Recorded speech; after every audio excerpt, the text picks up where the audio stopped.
NoFap and retention advice with JGar. Hello everybody, welcome back. I'm going to discuss a more serious topic today in NoFap and retention advice with the JGar. We're in No Nut November. It should really be No Nut Lifetime, but I think they call it No Nut November because the experts are trying to draw in newcomers to get them started on the NoFap lifestyle. In NoFap hard mode, I'm passing day 940, and the benefits of retention keep driving in. At some point in our retention lifestyle, we look back at our old sinful habits and feel disgusted by them. We might ask ourselves this question, and those of you struggling in your transition might ask this question as well. The question is, what tempted you in the first place? What tempted you into these sinful habits? The reasons stem from certain harm that was done to you in your past. That harm damaged your subconscious, made you confused, made you unable to make the right decisions. But what harm could that be? It's similar to drugs.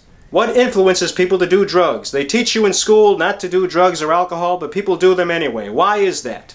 Whether illegal drugs or being deceived into doing a prescription drug that they didn't actually need. PMO is a drug too. We can confirm that. For some of you, the reason is lack of understanding and awareness.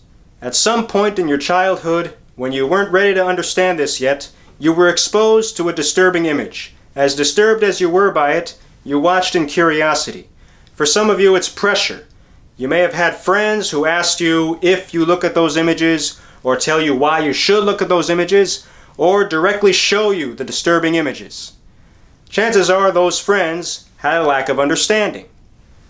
The main reason, and for some of you it's all three reasons, but the main reason is abuse. You were abused growing up. Abuse, particularly in your growing up years, is very damaging. Maybe you were abused just once, and it hurt your mind, and it hurt your heart. Some of you were abused over and over again, and that severely breaks you inside. This can connect back to lack of understanding. The right person will tell you to go to God for healing and help and guidance. But what if the right person isn't there? There are not enough good churches to teach you these things. Not all of us grew up attending church, let alone a good church. Some of you may have dealt with abuse from bullies, bad parents, bad teachers, bad doctors, bad friends, or all of the above. And there are not enough good churches to teach you of the love and power of God or going to God first. What eventually happens? You find comfort or pleasure in abusing yourself, whether with drugs, alcohol, PMO, all of the above. Even beyond PMO, there are mainstream movies, shows, music, and video games containing exploitative content. When you first engage in it, it doesn't even feel good. It feels wrong, but you get drawn back to it, and it eventually does feel good, and you keep doing it from there. It might take years or over a decade to overcome these habits and learn from this. Some people sadly never realize it. At some point in your life, you will only feel pain and shame at what you are doing to yourself as a result of the pain that was abused on you in the first place. There are not enough good churches to teach you to get rid of these destructive bad habits in favor of good habits. You will want to seek help at this point, but where do you go? There are too many churches that go through a routine. You go, you sit, you stand, you kneel, you shake hands with other guests, and you leave with nothing gained. It feels like wasted time. You even feel humiliated that you were there. The pastor says to keep attending for the good word, but no joy was had in the good word.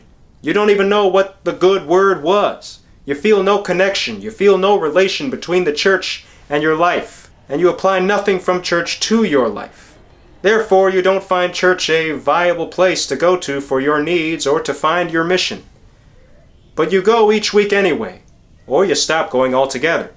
What happens from there? You get stuck in sinful habits, and you don't understand why so much trouble is going on around you. I was drawn to a certain church that I still attend now, and I now find a good connection to God. It was difficult for me. It will be difficult for you as well. You have to do your research. You have to find the right church and pastor that will help you and will connect Christian faith to your life, and help you learn from the Bible and apply it to your life to free yourself from those sinful habits so that you can bring better things your way. When defeating PMO habits, there are techniques to kick lustful thoughts out of your mind during the day, during sleep, and at random moments. I have made many videos on these techniques. I have more to go. Check them out. The most important key is to trust in God. Trust that God is protecting you, helping you, and getting you past those distractions whenever they attack, so that you can attack on offense and win. With God on your side, you're on offense, and you're scoring against the defense of those evil temptations, so that you can win your life back and be the champion of your life. Wherever you are in your transition, you should figure out what tempted you into those bad habits in the first place. Once you know that, you can teach and help your future generations not make the same mistakes and take the right steps instead. So many of us are teaching and helping others through these videos. In my case, I've gotten many comments of gratitude for making these videos, and I'm thankful for that. Thank you very much. At the same time, PMO websites are still among the most highly accessed websites each year. We've driven a long way to get here. We have a long way to go. Thank you all for watching. Let me know in the comments section what you have gained. Like and share if you enjoyed the video, and if you haven't already, subscribe for more videos. Hit the bell if you want notifications. I'm creating for you. Have a great week and a great life, and always love yourself for who you are. Godspeed.